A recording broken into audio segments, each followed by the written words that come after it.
icyo nakubwira Chrisizi. Okay, nayo ikintu nabwira Izi.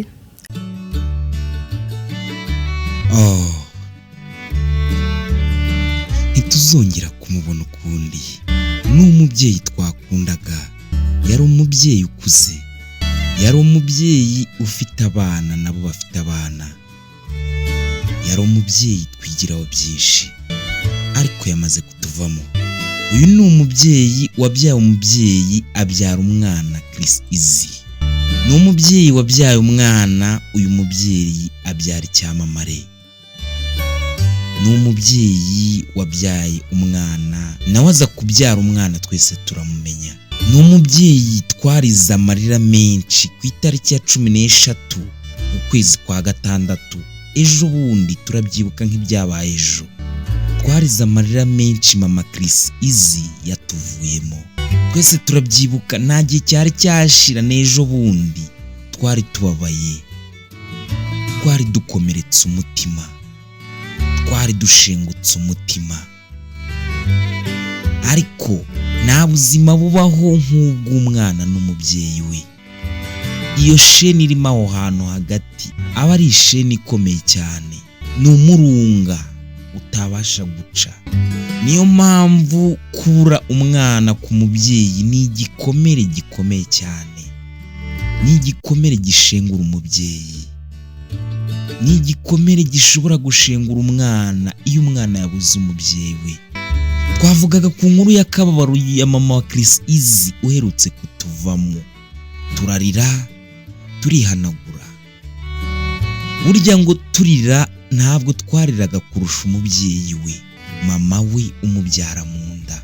Mama we umubyara mu nda urumva ni umubyeyi ukuze, yari umubyeyi ukuze, umubyeyi ufite imyaka itari mikeya, yari umubyeyi ufite abuzukuru.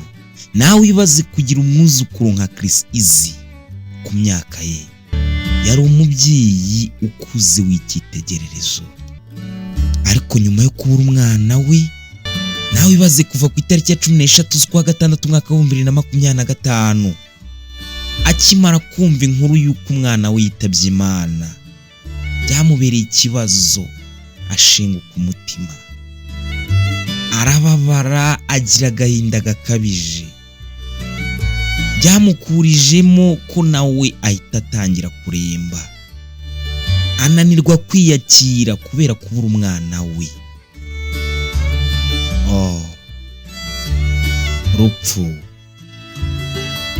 Rupfu we, turaguhaze, turakurambiwe rupfu. Udutwara abacu, udutwara ubuzima bw'abacu tukababara, rimwe na rimwe natwe tukagenda. Gusa Yesu Kristo yaragutsinze kuba mwizera n'abamwemera. Igihe kimwe abo twabuze twese tuzongera tubonane.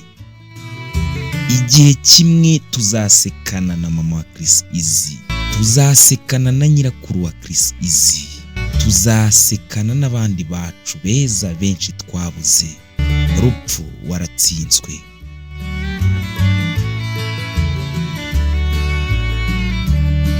Mu gitondo cyo ku itariki ya 24 z'ukwezi kwa gatandatu umwaka wa 2025, Chrisizi yongeye apfusha nyirakuru nyuma yo gupfusha mama we. Uyu mubyeyi yari afite uburwayi, ariko ubwo burwayi ntacyo bwari bumutwaye.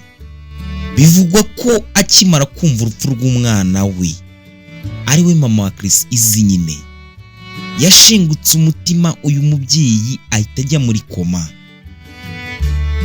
bamwirukanyiriza kwa muganga kugira ngo abaganga barebe ko barengera ubuzima bwe.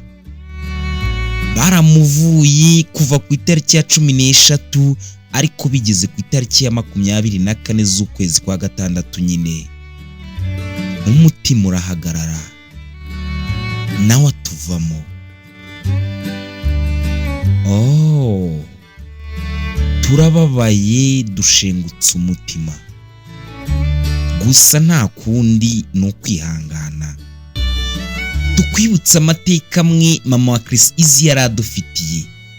tukwibutse icyo twibuka kuri mama wa Chris Easy. Uyu mama wa Chris Easy yari yaratangiye ibiganiro bitandukanye n'uyu mwana we, bigenda bigaruka ku buzima bw'umwana we nyine Chris Easy. Niho abantu benshi twagiye tumumenyera, yari umubyeyi ufite urukundo, yari umubyeyi ukunda abantu, yari umubyeyi uzi kubana. Abandi bahanzi barabizi, umva uko babivuga. Uyu ni Vestina na Dorcas, dore icyo bavuga ku uyu muryango. Baragira bati: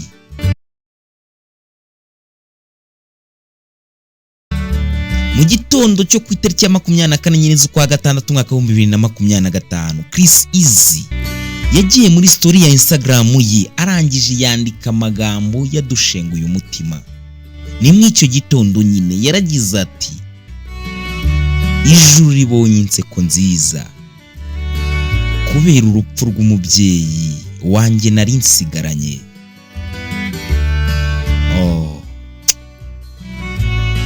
Twashengutse umutima, twarababaye tukibona ubutumwa Chris Easy yari yapostinze, twaguye mu kantu.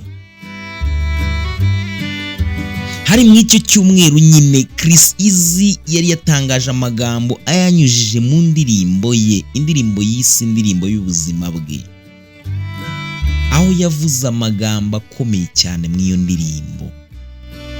Ni amagambo yatangaje abantu kuko iyo ndirimbo yari itandukanye n'izindi ndirimbo zose Chris Easy yigeze ahimba. Ni indirimbo irimo amagambo akomeye cyane, ni indirimbo irimo amagambo akomeye. Dore amwe mu magambo agize iyo ndirimbo. Chris Easy ubwe n'iyo ndirimbo yaratangiye agira ati: sinzi niba iyi minsi zicuma ngo nakire ko wavuye mu buzima, ibi bihe bimpindukiye umwijima, aho ndi hose mpora nkubona, inshuti yanjye yakadasohoka. Ese ubu ni inzozi? Ese ndaza gukanguka ngo nkubwire byose narose? Ese ko ngukumbuye mbaye wande?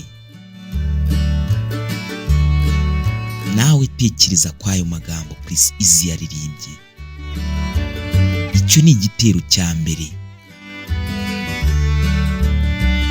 Chris Easy mu gahinda kenshi n'ubundi mw'iyo ndirimbo yaragize ati: ese hari umeze nkawe Imana izarema, uhora ukeye imbere ndetse n'inyuma? Ndababaye cyane, nukuri nshengutse umutima, naumia sana, ndagukumbuye. Iyo ni inyikirizo y'iyo ndirimbo. Chris Easy mu gahinda kenshi yakomeje kuzurwa n'imironko, arakomeza agira ati: kuki ugiye kandi hari ibyo ntari nakwereka? Mfite agahinda, umutima wenda guturika, gusa ndakomeye, nzakubera aho utari, nzakotana.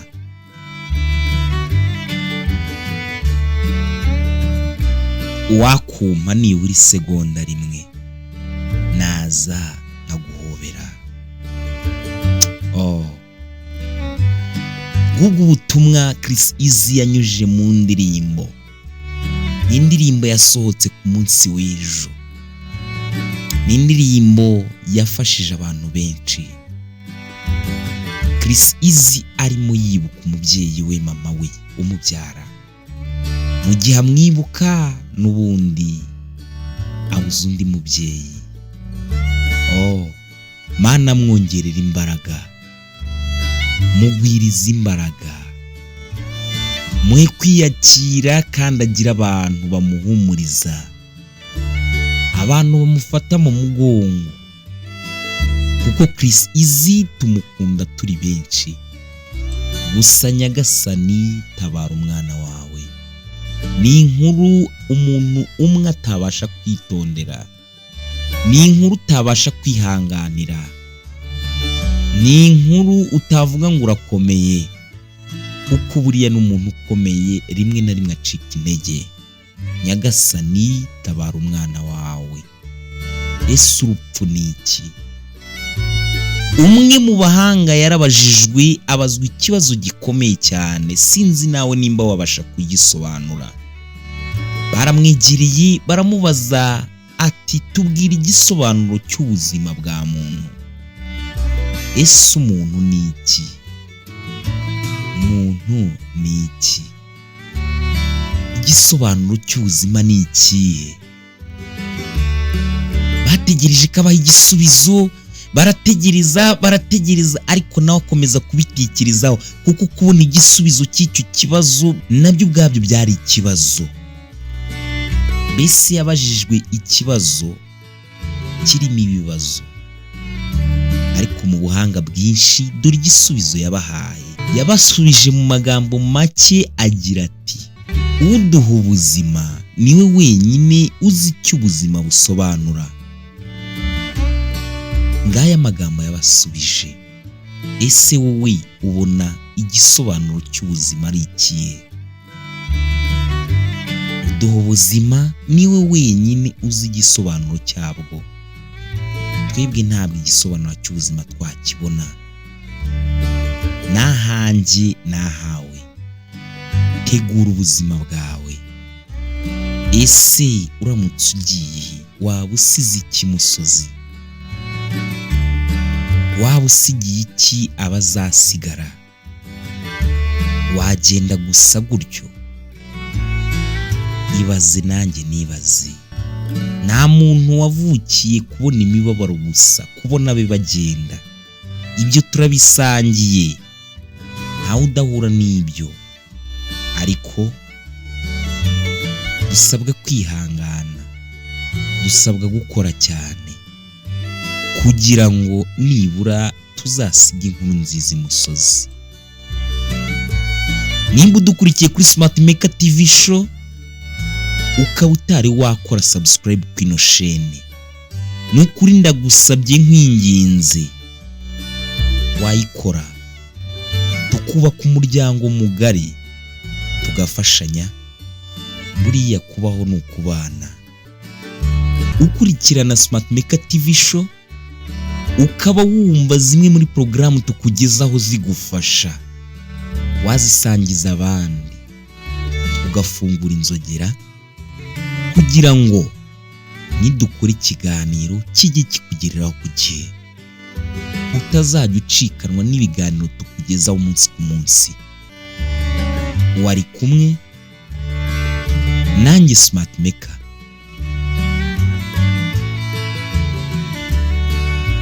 Ndagushimiye. Ugira amahoro.